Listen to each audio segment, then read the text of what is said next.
رسولہ النبی الامین المکین الحنین الرؤوف الرحیم اما بعد فاعوذ باللہ من الشیطان الرجیم بسم اللہ الرحمن الرحیم وَلَقَدْ نَصَرَكُمُ اللَّهُ بِبَدْرٍ وَأَنْتُمْ أَذِلَّةٌ صدق اللہ مولانا العظیم۔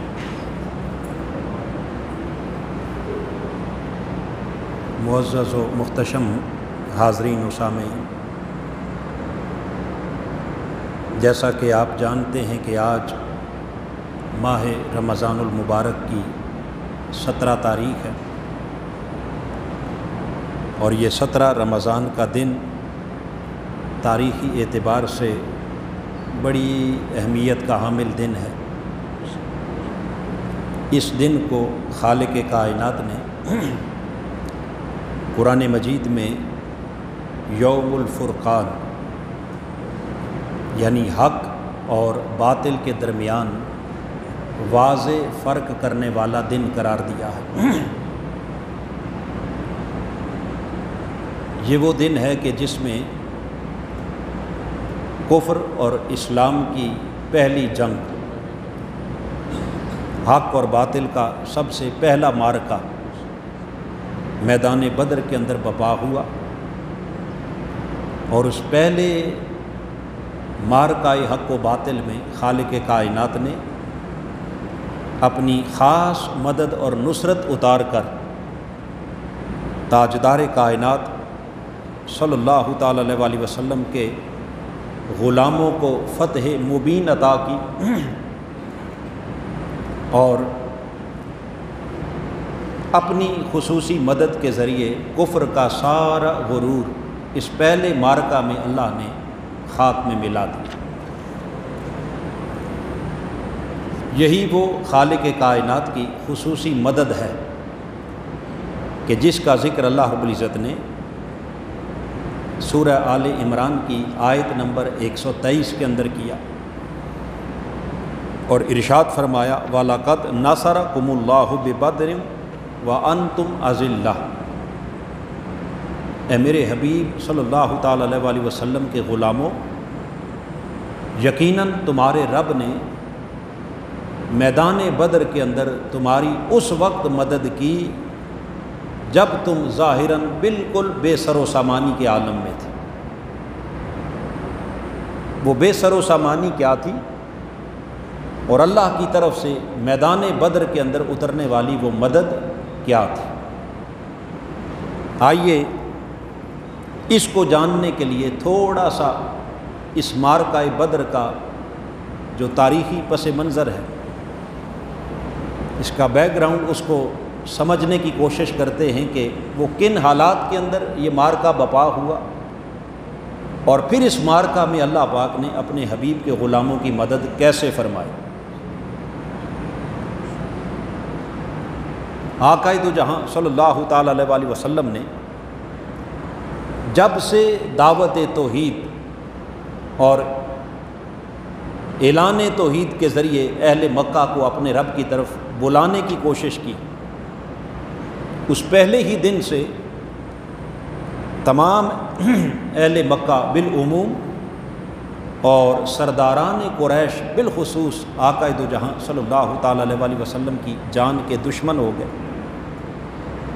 آپ کو 13 برس مکہ کی سرزمین پر انہوں نے سخت اذیتیں دی، مصائب اور آلام کے پہاڑ توڑے، کبھی آپ کی راہوں میں کانٹے بچھائے، کبھی آپ پر پتھر برسوائے، اور کبھی آپ کا سوشل بائیکاٹ ہوا، شیب ابی طالب میں حضور 3 سال بند رہے، اور پھر جو بھی آپ کا کلمہ پڑھتا اس غلام کے اوپر بھی ظلم اور ستم کے پہاڑ ٹوٹتے، مگر اللہ کی طرف سے حکم تھا کہ محبوب ان سارے مصائب و آلام میں اپنے رب کی خاطر صرف صبر کرنا۔ تاجدار کائنات اور آپ کے غلام کمال درجہ صبر کے ساتھ وہ مظالم برداشت کرتے رہے، ظلم سہتے رہے، تکلیفیں اٹھاتے رہے، مگر اللہ کا حکم تھا کہ صبر۔ آخر وقت آیا، خالق کائنات نے حکم دیا کہ محبوب اس مکہ کی سرزمین کو چھوڑ کر یثرب کی سرزمین جو آج حضور کا مدینہ طیبہ ہے، فرمایا ادھر ہجرت کر جاؤ۔ آقا دو جہاں صلی اللہ تعالی علیہ وسلم نے مکہ مکرمہ سے جب ہجرت کر کے حضور مدینہ طیبہ تشریف لے گئے، اور وہاں پہنچ کر آقا علیہ الصلوۃ والسلام نے سب سے پہلے اپنے غلاموں کے درمیان ایک رشتہ مواخات قائم کیا تاکہ ریاست مدینہ کو اندرونی طور پر مضبوط کیا جا سکے۔ مکہ مکرمہ سے ہجرت کر کے جانے والے مہاجرین اور مدینہ طیبہ کے انصار، ان کے درمیان حضور علیہ الصلوۃ والسلام نے رشتہ مواخات، یعنی انہیں آپس میں بھائی بھائی بنا دیا، مال میں، جائیداد میں، کاروبار میں، ہر شے میں شریک کر دیا۔ یوں اب مہاجر اور انصار وہ سب ایک جان ہو گئے۔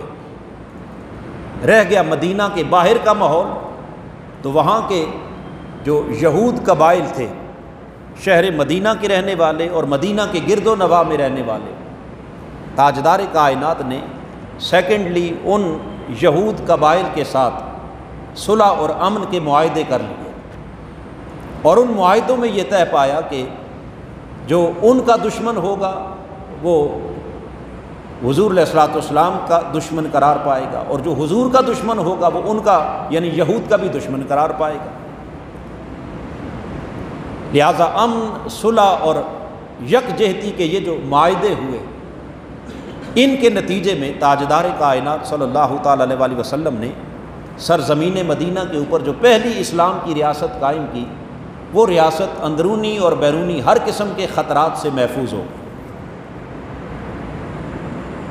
لہٰذا یہود بھی اور پھر مدینہ طیبہ کے اندر جو موجود منافقین تھے، وہ بھی سب آقا علیہ الصلوۃ والسلام کے ساتھ تعاون کرنے پر مجبور تھے۔ اہل مکہ نے جب دیکھا کہ حضور علیہ الصلوۃ والسلام نے بڑی کمال نبوی بصیرت کے ساتھ اور پیغمبرانہ حکمت کے ساتھ معاملات کو ایسے ڈیل کیا کہ ہر قسم کے اندرونی بیرونی تمام تر خدشات ختم ہو گئے، اور دن بدن آقا علیہ الصلوۃ والسلام کا دین پھلنے لگا، پھولنے لگا، اس دین کی دعوت عام ہونے لگی، تو اہل مکہ کو بھلا یہ کب گوارا تھا کہ تاجدار کائنات کا دین ایک بڑی قوت بن جائے، ایک بڑی طاقت بن جائے، ایک سپر پاور بن جائے۔ لہٰذا انہوں نے ہجرت مدینہ کے بعد بھی مکہ میں بیٹھ کر آقا علیہ الصلوۃ والسلام کے دین کے خلاف سازشوں کے جال بننا شروع کر دی۔ تاجدار کائنات کے دین کو نقصان پہنچانے کے لیے طرح طرح کی سازشیں، ہیلے، بہانے، مکر، فریب، اور حضور علیہ الصلوۃ والسلام کے غلاموں کو تنگ کرنے کے لیے، ستانے کے لیے انہوں نے وہاں سے بھی اپنے شیطانی حملے جاری رکھے۔ کبھی موقع ملتا تو مدینہ کے گرد و نواح میں آقا علیہ الصلوۃ والسلام کے غلاموں کے جو مویشی جانور چراگاہوں میں چر رہے ہوتے، ان کو ہانک کے لے آتے۔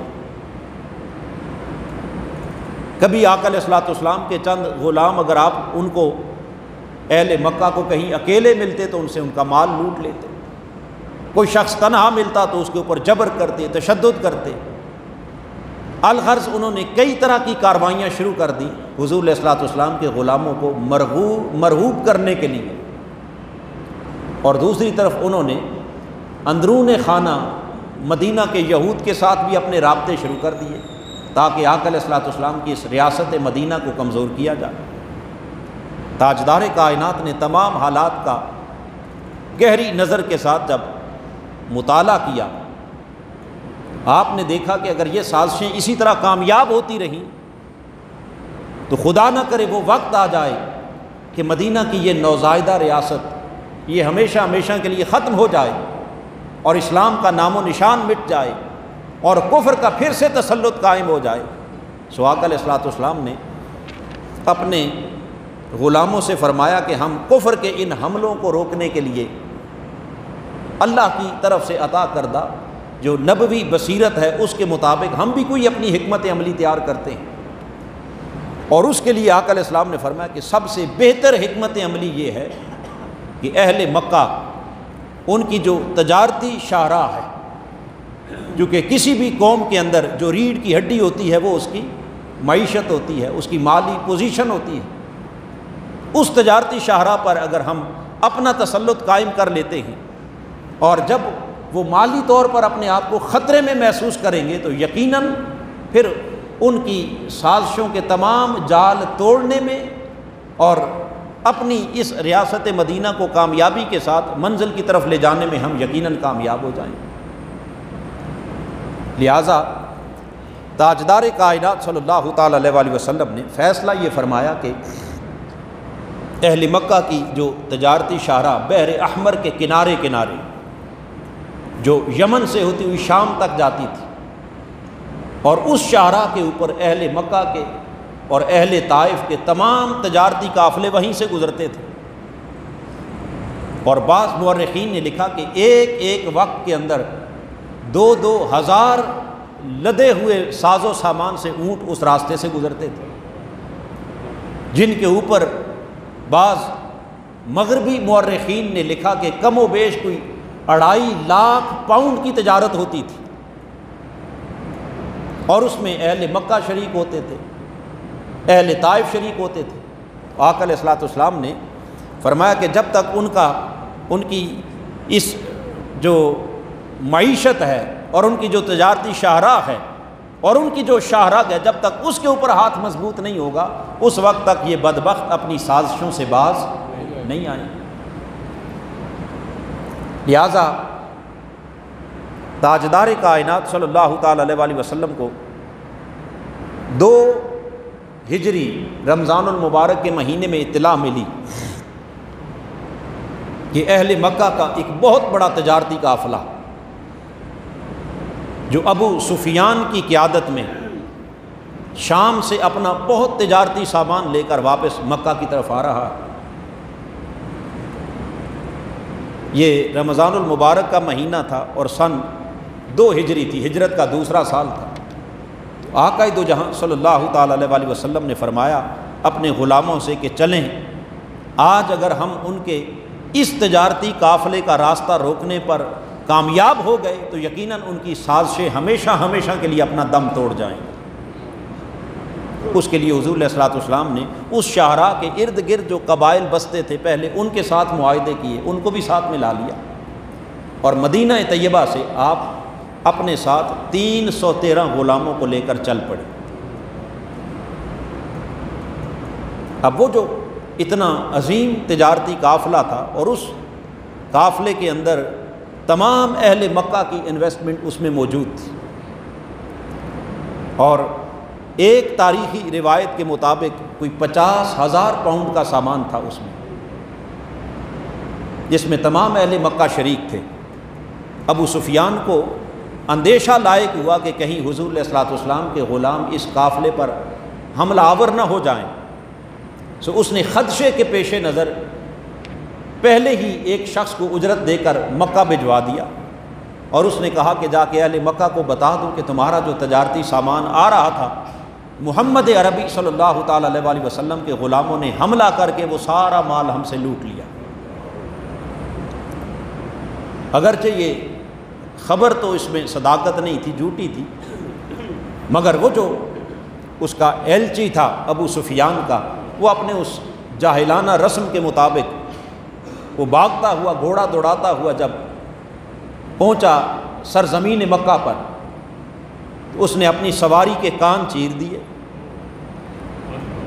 اس نے اپنے کپڑے آگے پیچھے سے پھاڑ دیے اور اونچے ٹیلے پر کھڑے ہو کر چیخنا شروع ہو گیا۔ اس نے کہا اہل مکہ نکل آؤ اپنے گھروں سے، تمہارا سارا تجارتی سامان محمد عربی صلی اللہ علیہ وسلم کے غلاموں نے لوٹ لیا۔ اب یہ سن کر سارے اہل مکہ اپنے گھروں سے نکل پڑے، یہاں تک کہ دیکھتے ہی دیکھتے 1000 کا لشکر جرار تیار ہو گیا، اسلحہ سے لیس، ساز و سامان کے ساتھ 1000 کا جنگجوؤں کا اور نوجوانوں کا لشکر اور اس لشکر کی قیادت کے لیے مکہ کا سب سے بڑا سردار ابو جہل خود میدان میں آ گیا۔ اس نے کہا ہم چلتے ہیں اور دیکھتے ہیں کہ محمد مصطفیٰ صلی اللہ تعالیٰ علیہ وسلم کے غلام ہمارے تجارتی قافلے کا راستہ کیسے روکتے ہیں۔ جب ابو جہل 1000 سپاہیوں کا ایک بڑا لشکر لے کر مکہ سے روانہ ہوا، اب چونکہ خبر تو سچی نہیں تھی، لہٰذا ابو سفیان اپنے قافلے کو لے کر بڑے آرام سکون کے ساتھ بحر احمر کے کنارے مکہ کے جب قریب پہنچ گیا، اب ادھر سے ابو جہل کا قافلہ بھی چل پڑا تھا۔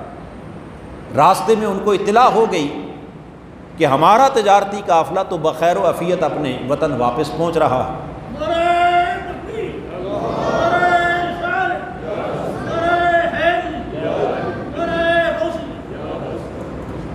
اس پر جو ابو جہل کا لشکر تھا، اس میں جو سنجیدہ فکر لوگ تھے، انہوں نے کہا کہ اب تو ہمیں آگے جانے کی ضرورت، ہم تو آئے تھے اپنے قافلے کی حفاظت کے لیے اور وہ تو واپس اپنے وطن پہنچ چکا ہے۔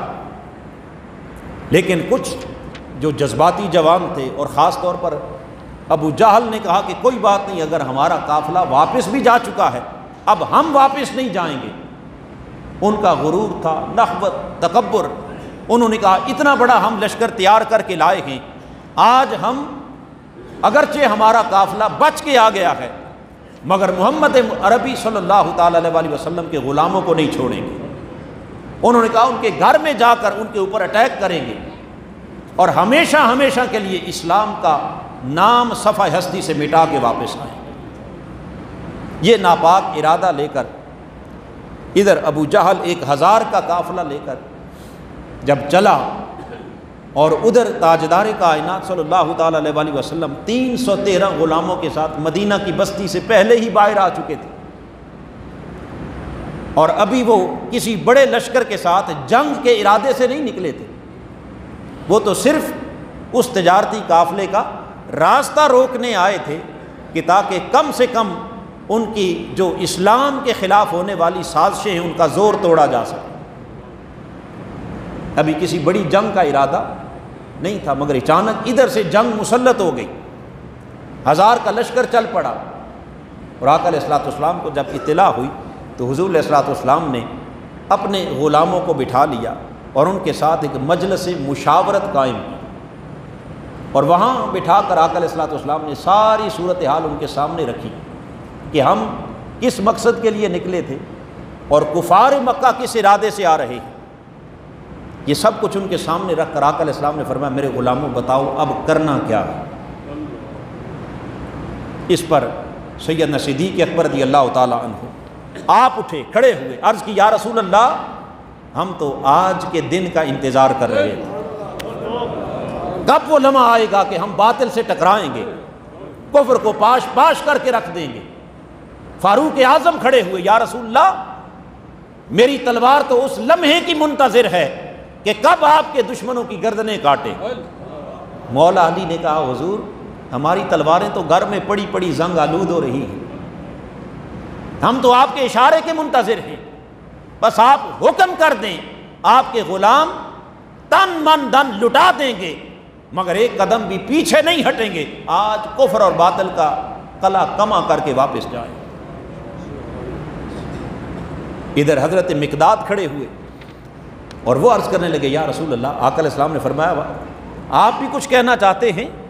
حضرت مقداد نے عرض کی یا رسول اللہ ہم حضرت موسیٰ علیہ السلام کی وہ قوم نہیں جنہوں نے اپنے پیغمبر سے کہا تھا اذهب انت وربک فقاتلا ان هؤلاء قاعدون، جاؤ تم اور تمہارا رب لڑو، ہم تو ادھر بیٹھ کے انتظار کریں گے تمہاری فتح کا۔ عرض کی آقا ہم وہ قوم بنی اسرائیل اور قوم موسیٰ نہیں، ہم محمد عربی کے غلام ہیں، آقا آپ حکم کر دیں تن من دن سب کچھ لٹا دیں گے، جان مال اولاد سب آپ کے قدموں پر نثار کر دیں گے مگر آپ کے غلام پیچھے نہیں ہٹیں گے۔ آج اگر باطل کے ساتھ ٹکرانے کا وقت آ گیا ہے تو ہم اپنی جانوں کے نذرانے تو پیش کر سکتے ہیں مگر کفر کے ساتھ سمجھوتا نہیں کر سکتے۔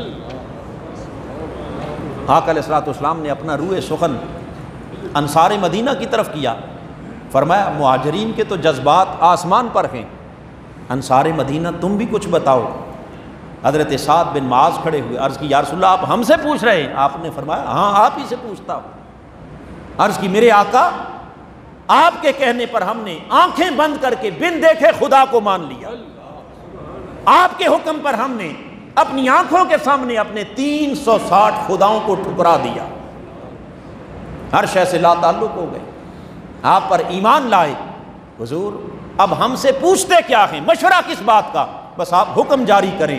رب کی عزت کی قسم اگر اشارہ کریں گے ہمیں سمندر کے اندر بھی چھلانگ لگانا پڑی تو آنکھیں بند کر کے کود پڑے۔ نعرہ تکبیر، نعرہ رسالت، نعرہ حیدری۔ آپ کے غلام کسی میدان میں بھی پیچھے ہٹنے کے لیے تیار نہیں ہے۔ آقا علیہ السلام نے اپنے غلاموں کا جب یہ جذبہ دیکھا، ان کی جرت دیکھی، استقامت دیکھی، اس پر تاجدار کائنات نے فرمایا میرے غلاموں پھر چلو، آج جس جرت اور استقامت کا اظہار تم نے کیا ہے یقیناً خالق کائنات کی مدد اترے گی، رب کائنات ہمیں فتح مبین عطا کرے گا، اور مجھے اپنے رب پر کامل یقین ہے کہ وہ رب یقیناً کفر اور باطل کے تمام غرور کو انشاءاللہ ضرور خاک میں ملا کے چھوڑے گا۔ حضور علیہ الصلوۃ والسلام اپنے 313 غلاموں کو لے کر جب چلے میدان بدر کی طرف، وہ میدان بدر جو مدینہ طیبہ سے 20 میل کے فاصلے پر،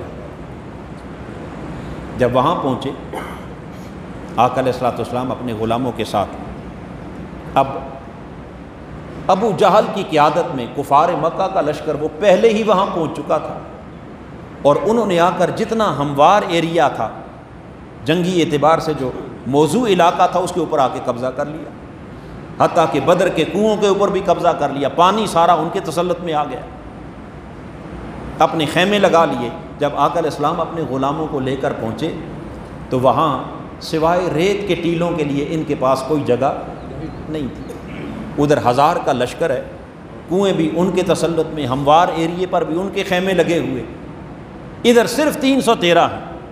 آقا علیہ السلام نے فرمایا کوئی بات نہیں، ریت کے ٹیلوں پر ہی خیمہ لگا۔ جب انہوں نے ریت کے ٹیلوں کے اوپر اپنے خیمے لگا لیے، اب پینے کے لیے پانی نہیں، وضو کے لیے پانی نہیں، سخت شدت کی گرمی ہے، اور پھر ادھر جو لشکر ہے اس کے پاس اسلحہ کی فراوانی ہے، ساز و سامان ہے، اور لڑاکا جنگی جوان، جنگجو جوان ہیں۔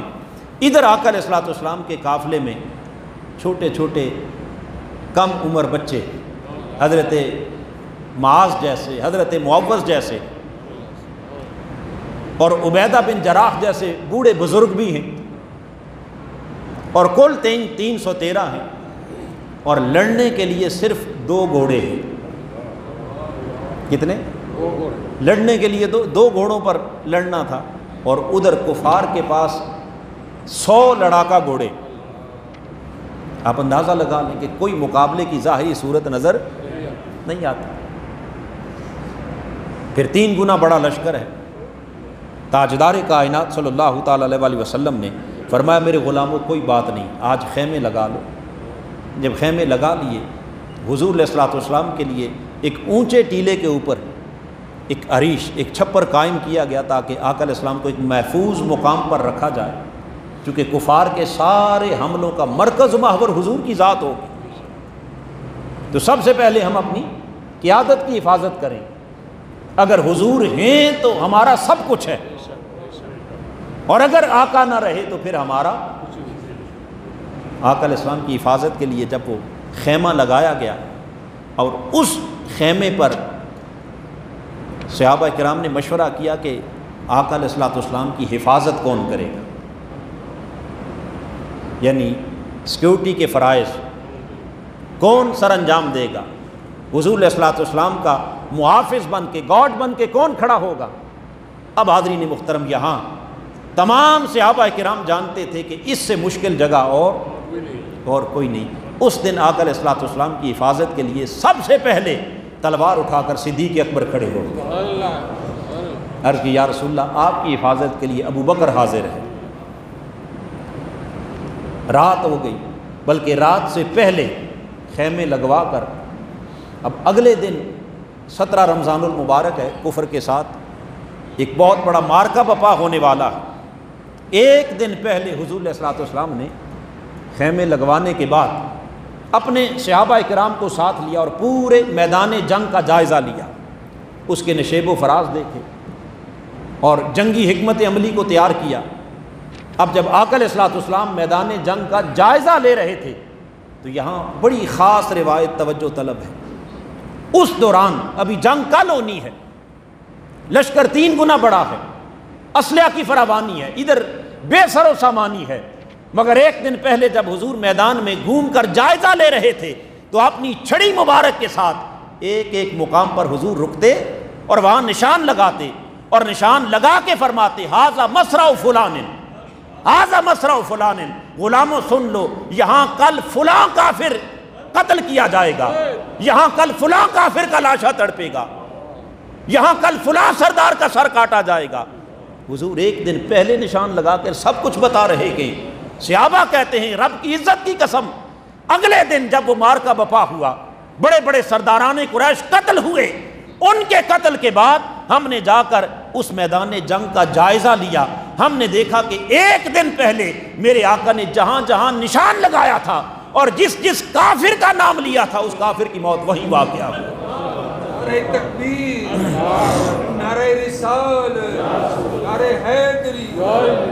حاضرین محترم، ابھی جنگ بعد میں ہونی تھی، اللہ نے اپنے حبیب کو کل کیا ہونے والا ہے وہ سارا علم، غیب کا علم اللہ نے حبیب کو پہلے عطا فرما دیا۔ اپنی نبوی بصیرت سے آپ نے سب کچھ دیکھ لیا اور اپنے غلاموں کو بتا بھی دیا۔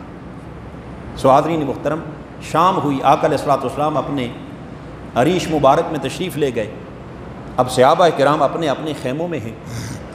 یہاں خالق کائنات فرما رہا ہے کہ حبیب، ہم نے آپ کے غلاموں کے لیے خاص جو مدد نازل فرمائی، جس کو قرآن مجید کی سورہ انفال کے اندر بڑا تفصیلی مضمون اللہ نے بیان کیا، اور اس مضمون کا کچھ حصہ اس سورہ آل عمران کے اندر بھی بیان ہوا۔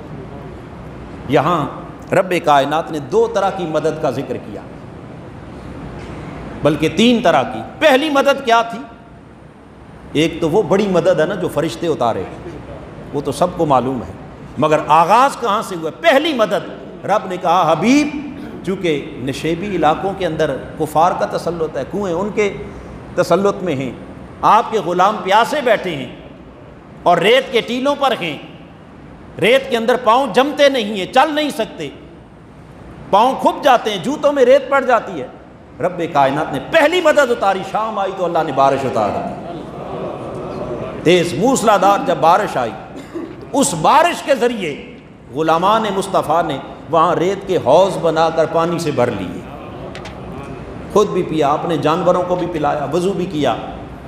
ادھر جو پانی کی کمی تھی اللہ نے وہ بارش کے ذریعے پوری کر دی، اور دوسری مدد یہ ہوئی کہ اس بارش کے ذریعے وہ جو ریت تھی وہ جم گئی، صحابہ کے لیے نقل و حرکت آسان ہو گئی، اور ادھر جہاں کفار نے آ کر خیمے لگائے تھے وہ چونکہ نشیبی علاقہ تھا، سارا پانی ادھر جا کے جمع ہو گیا اور اس مٹی کے اندر سارا کیچڑ بن گیا۔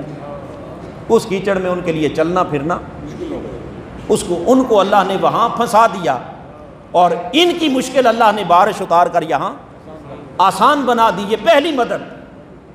پھر دوسری مدد جس کو قرآن مجید نے ذکر کیا وہ یہ کہ اب کل کفار کے ساتھ جنگ ہونی ہے، یہ میدان جنگ کے اندر رات ہے۔ ایک لمحے کے لیے انسانی بشری تقاضوں کے مطابق مجھے سوچئے کہ اگر آپ کا مقابلہ ہو آپ سے 3 گنا بڑے لشکر کے ساتھ، اور آپ کے پاس اسلحہ بھی نہیں، ساز و سامان بھی نہیں، وہ ہر شے سے لیس ہیں، اتنے بڑے لشکر کے ساتھ اگر کل مقابلہ کرنا ہو، ایمانداری سے بتائیے کسی کو رات ساری نیند آئے گی؟ بولیے، نیند ساری رات تو سوچتے ہوئے گزر جائے گی، کیا کریں گے، کیا پلاننگ کرتے ہوئے، کبھی دماغ ادھر لڑائیں گے کبھی ادھر، اور اگر ساری رات سوچتے ہوئے گزر جائے، پوری رات اگر آپ آرام نہ کریں، سفر بھی کر کے آئے ہوں تو اگلے دن لڑنے کے قابل رہیں گے؟ بولیے۔ اللہ پاک نے دوسری مدد اتاری، فرمایا حبیب کے غلاموں، بارش کے ذریعے ہم نے تمہاری پانی کی کمی پوری کر دی۔ وہ جو ریت کے ٹیلے تھے انہیں تمہارے قدموں کے نیچے جما دیا، اور دوسری مدد یہ اتاری کہ اللہ پاک نے ان کے اوپر اونگ طاری کر دی، ایسی نیند طاری کی کہ انہیں خیال ہی نہ رہا کہ کوئی دشمن بھی ہے، کسی سے مقابلہ بھی کرنا ہے، وہ بالکل ہر شے سے بے فکر ہو کے ساری رات سو گئے۔ ایسے ماحول کے اندر کہ جہاں سامنے موت نظر آتی ہو، وہاں نیند کا آ جانا اور پرسکون نیند کا آ جانا، اس سے بڑی اللہ کی مدد اور بولیے۔ رب نے چاہا کہ حبیب کے غلام آج کی رات سکون سے سو کے گزاریں، تاکہ جب صبح اٹھیں تو تازہ دم ہوں، جب صبح اٹھیں تو تر و تازہ ہوں، فریش ہوں اور لڑنے کے قابل ہوں۔ تو پہلی مدد بارش کے ذریعے، دوسری مدد اللہ نے اونگ طاری کر کے ساری رات انہیں سلا دیا۔ ادھر عشاقان مصطفیٰ سو گئے، ادھر حضور اپنے خیمے میں رات بھر سر سجدے میں رکھ کر روتے رہے۔ عرض کی باری تعالیٰ، میں نے جو کچھ میرے پاس تھا، یہ 15 سال کی کمائی ہے۔ کتنے؟ 15 برس کی پونجی، 313 غلام، جن میں بوڑھے بھی ہیں، جوان بھی ہیں، بچے بھی ہیں، سب جذبے سے سرشار تیرے دربار میں آ گئے ہیں، تیرے حضور میں نے ان کو پیش کر دیا، اب تیری مدد کا منتظر ہوں، اب تیری وہ مدد اتار جس کا تو نے وعدہ کیا۔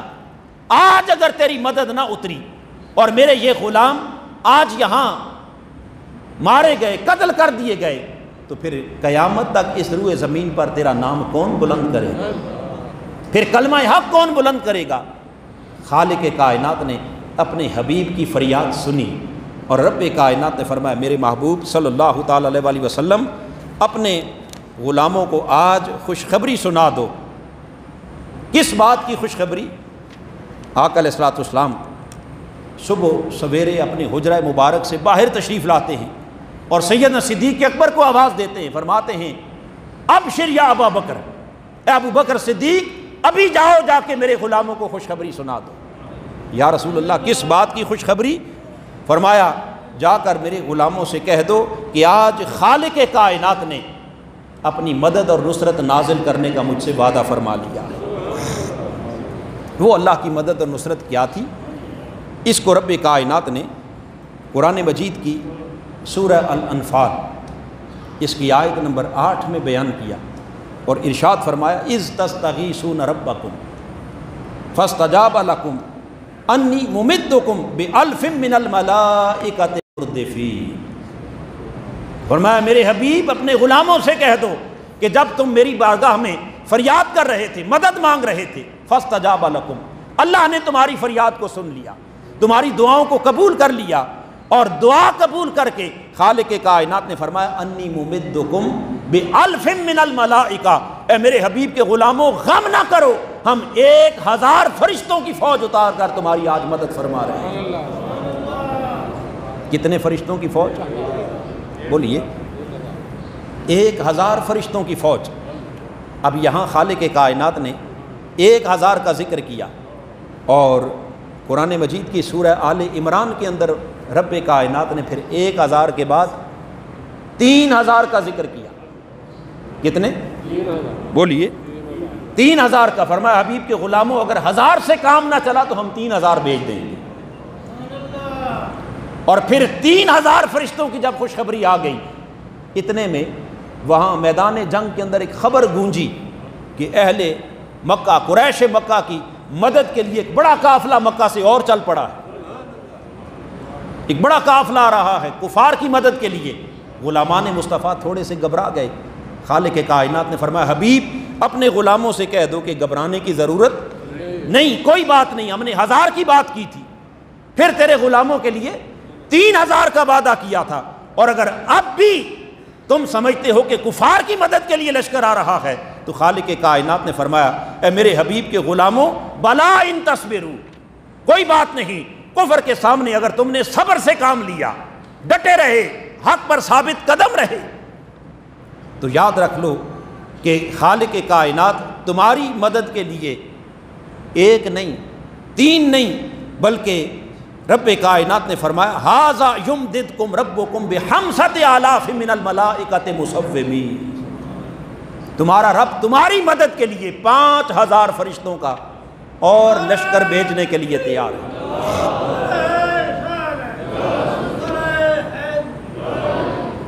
کتنے؟ بولیے 5000 فرشتوں کا لشکر. کن کے لیے؟ غلامان مصطفیٰ کے لیے.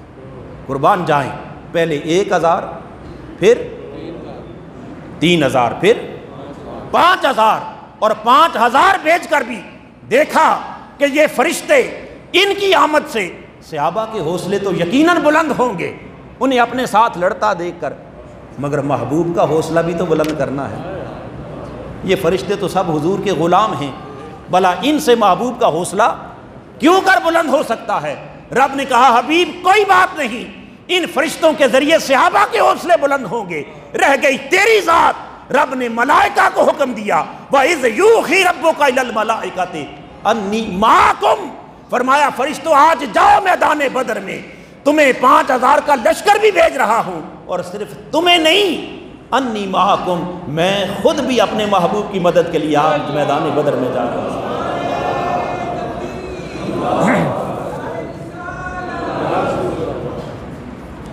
اے حبیب، آپ کی مدد کے لیے، آپ کے حوصلوں کو بلند کرنے کے لیے تیرا رب خود بھی آج میدان میں اتر رہا ہے.